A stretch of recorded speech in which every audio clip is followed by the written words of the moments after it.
Mga katambay, magandang araw sa inyong lahat. Sana nasa mabuti kayong kalagayan. Ngayong mga katambay, mayroon man akong pahula-hula, pabugtong-bugtungan. Ito ay tungkol sa anghel ng Diyos o anghel ng awa ng Diyos.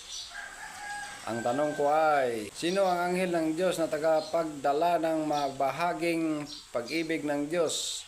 Ang awa ng Diyos ay dumarating sa atin sa bawat sandali ng ating buhay. Who is angel of God, bearer of God, merciful love, and mercy come to us every moment of our lives.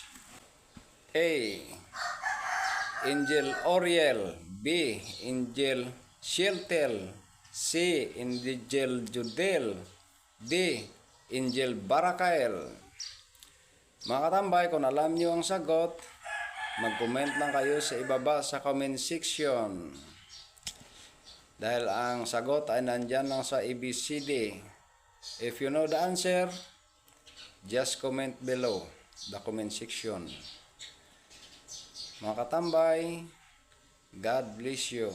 Sana nasa mabuting kalagayan kayo. Magandang araw sa inyong lahat.